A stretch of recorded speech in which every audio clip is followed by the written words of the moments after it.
This is the Doomsday Clock, made in 1947 by the Bulletin of the Atomic Scientists. It is a metaphor and a warning for humanity. A warning that we are inching closer to destroying our own planet and a lot of living things, including us. Almost every year, with every small rise in global tensions, it ticks closer to midnight, annihilation of our species.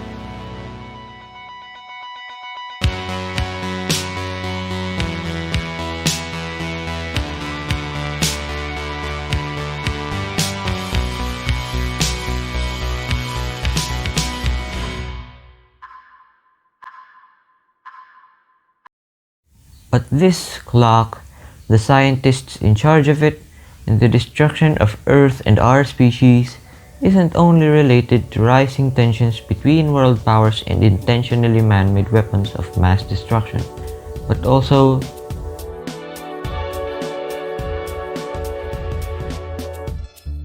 the world state is in a very bad shape, if you may, and climate change doesn't make that any better.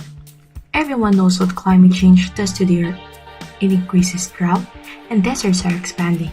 And it's not just because of the rising average temperatures, but the dramatic and sporadic changes in the weather is a big reason why land for growing or raising food is shrinking and becoming more difficult and expensive to manage, causing a global rise in poverty, hunger, and poor nutrition, sometimes provoking resource wars and chaos. So what are the contributors to greenhouse gas emissions? Well, according to our sources 4 and 5, the top 5 sectors contributing to climate change are in order. Number 1, transportation, 29%. Number 2, electricity generation, 25%. 3, industry and production, 23%.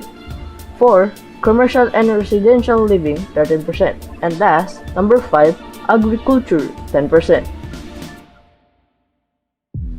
What can or should we do as ordinary people? And what should we expect from people in power? So why are we blubbering about this information? What can you people take from what we just said? Well, we're not likely to attract the time of people in power in these industries and causes. But what are we aiming for? Are you, ordinary people, like most of us, can and should help. It has to be huge. We are not asking you to donate or spend any money. We are asking you to adjust your way of seeing Earth. Limit your use of travel and buying imported products. It's safe to say that a lot of vehicles can emit a lot of greenhouse gases. Consider this: take the bus or ride a bike. Sure, it could be quicker with your vehicle, but sometimes it's good to make sure our vehicle's carbon footprint is limited. Besides, walking is much better for your body. If you're in a hurry or need to travel long distances, take the bus or even better, trains. Aircraft and ships are large emitters of greenhouse gases. We know you likely won't travel on an aircraft unless there are no other options. So, we suggest you spend less on internationally shipped products. Save energy at home. Now this has to be the easiest in our opinion. Turn off those unneeded lights. Or if you really need brightness, purchase the much more efficient LED lights. Appliances likely contribute a lot to household energy consumption, so try to invest in them. If you have the means, try investing in solar panels. Saving energy isn't about electricity alone. Limit your use of water. Remember, the pumps that let the water get to you usually use electricity. And again, electricity is a close second as the most contributing sector to climate change. Reduce your consumption, help the environment, and even your bills, even if only slightly. Buy just enough food. The food you buy, especially meat, costs quite a bit of resource, so only buy what you need. Don't let it go to waste. Like saving energy and water, this is also an important measure. The old phrase that we hear over and over again. We really should not take that for granted. This is something we've been taught early on, and it's clear that this is what we are saying from the start of this list. If children can memorize that phrase, then the rest of the world should put it to practice. Our point is to be creative with finding solutions to help the planet. It's something everyone can and should do.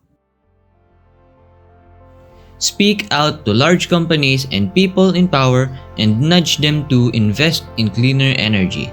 Lastly, our arguably most important point. So we are usually only told that the common folks are the ones needing to change. However, it is also true that we need the people in power and wealth to support the change and invest in a cleaner world. As cliche as that sounds, we can't make any impact without the ones in, well, power. Thankfully, it's not all doom and gloom. Investments in renewable and more efficient products in general are being made and movements are acknowledged. Rich countries investing in cleaner energy help developing countries with more efficient technology. That means they wouldn't have to emit as much while they would sit at their developing stage. So, yes, we made this video for a school project/activity. However, we have turned genuine with delivering a message.